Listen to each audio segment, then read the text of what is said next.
my name is Benedict McCarnell. Some of you know me as Benny Smith McCarnell. However, my full name is Benedict McCarnell. I came to Australia in 2007. I was 7 years old, turning 8. Came with my 2 young siblings and a single mother that was only by the age of 24, 23. Coming here, we were put into a Catholic school, all us white people. We were the only Africans, the only black girl with my young siblings, and I'm the older sister. I got bullied a lot because no one could have pronounced my name, so everybody would say Benedict, come here, Dick, this, that. So that really, really hurt me. Going back home, I used to actually cry by myself. I was not happy with myself, not happy with my skin. I was so dark. I was not happy with my hair. I was just not happy with myself at all. And then coming to a country where I saw so many white people I've never saw in my ever seen before. It was really difficult. So the name Benny came about when I moved to my first full African school called Baden-Powell College. That's where the name Benny came from. One day, I started year 7 on the first day of year 7, and we had to write our name. And I could just feel a spirit telling me, call yourself Benny, call yourself Benny. Today, realizing that spirit was not a good spirit. And now it was a spirit of just, temptation. Because calling myself Benny changed a lot about me. From that day, I felt like I signed a contract with the devil, because once I became Benny, I was unstoppable. Benny was strong. Benny had to fight for her siblings. Benny had to watch out for her siblings. If Benedict couldn't do it, Benedict was weak. Benedict got bullied. Benedict allowed her mom get abused. Benedict allowed her siblings get bullied. But Benny, on the other hand, from that day on, never even allowed a hand to hit her or to touch her or to call her a B word, because you will get your ass whooped. So Benedict grew up in a household where I never knew who my biological father was, me and my young siblings. We knew him but never grew up with him. He's still back home. My mom is a woman that always wanted to find love. She had me when she was 20 years old. So when we came to Australia, she thought that she found love. This man promised her the world, promised her to raise her kids right, always be there for her.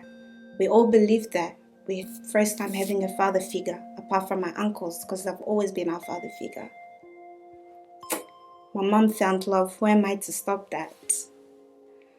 But nobody understood, not even my uncles, not even her own mother, that house was hell. It was a living hell. I don't know how I managed to keep my siblings intact, but my mom was going through hell.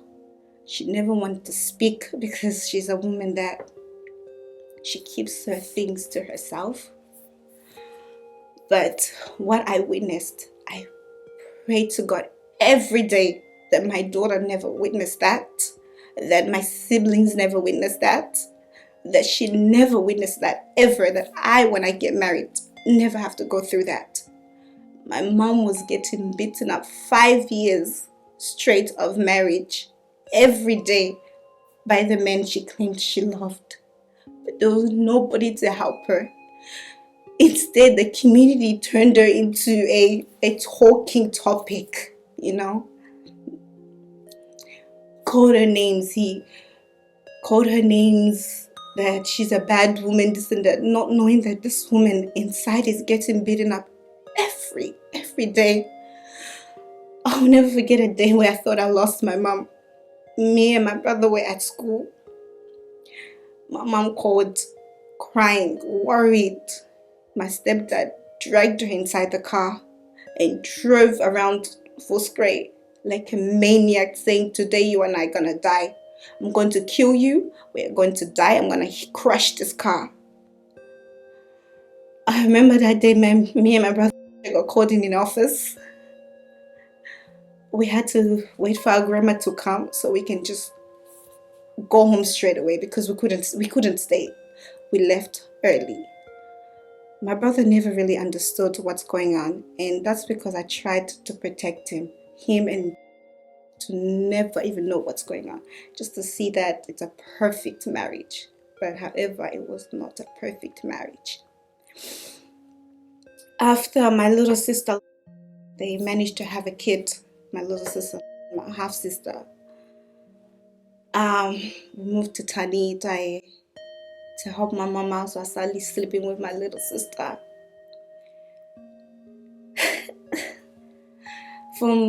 Sleeping with my little sister, it went from beating up my mom to having interest in me. But who was gonna believe me? As an African girl, we were raised as we should allow that. When things like that happened, we should keep it quiet and not speak.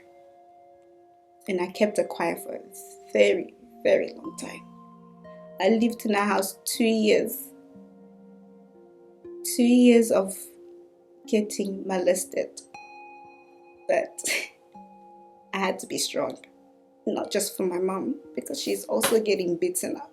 So I had to be strong for my siblings as well. But nobody will understand. People will just think, oh, this girl is crazy. And now I didn't want to be home again. I never want to come back home. But the only reason I'll come back home is for my siblings. But apart from that, I would just want to be out there. I would rather just drink, be with friends, go out. Behind this girl that was going out, drinking, smoking, is a girl that was running away from home. Was running away from coming to bed. I can't sleep, sleepless night, because I have to keep my eyes open who's coming through my door. And I know that he's coming through my door every single night. After that, hearing my mom cry in the middle of the night. I grew up blaming and hating my mother. That's the mistake I made. I grew up blaming and hating her because I wished that she protected me. I wish that she said something, she stood up.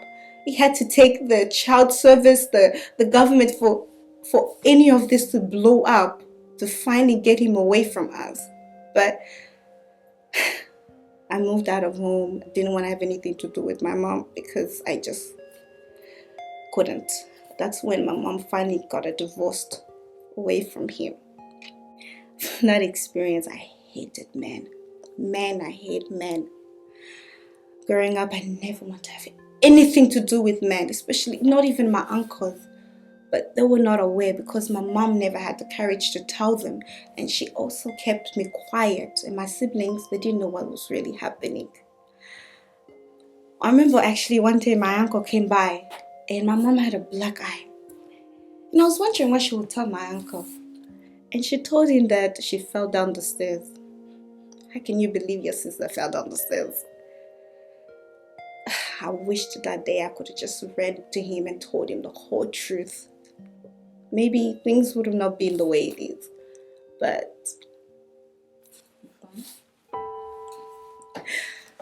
the worst thing that happened was when I finally came out and told my grandma what this man has been doing to me. He went around the community and said that me and my brother has been sleeping together. Yes, at the time growing up, me and my had to share rooms because obviously financial issues. But when I had enough and I went to open up to my grandma, this man then turned the situation around and said that me and my brother has been sleeping together. And the worst thing, that the community that was supposed to protect us turned their back on us. That's why I have nothing to do with my community. We're meant to protect each one of us. Every African kid in Australia deserves to be protected. But however, as we allow that to slide, God still managed to work and do his miracles. And the court finally passed and he was not allowed to come near us. Today the man is in a mental institute, by the way. You know, today look at my life and I look at his life. everything happens for a reason. I thank God for that. I thought my uncles, after everything came out, they would maybe come and reach out and see how any of us are doing. Instead, came another attack that I am the reason why my mom got a divorce. I am the reason why my mom's marriage didn't work out. If I just kept quiet, my mom's marriage would have worked out. It was from one accusing to another. I couldn't. I was asking God, what's going on? Am I cursed? Is something wrong with me? I went from I'm sleeping with my brother to I'm the one that caused the divorce just because I had enough. I had enough every day. I remember that when it would be my turn to wash the dishes, the house that we used to live in, the kitchen had a door, but that door also led through the garage, and my stepdad used to do his music in the garage. Every time he passes through to go inside, he has to pass the kitchen. And every time this man passes the kitchen, he has to pass and smack my ass. That's when it all started, when I was 12 years old, at the age of 13, 14. It never stopped until I couldn't take it anymore.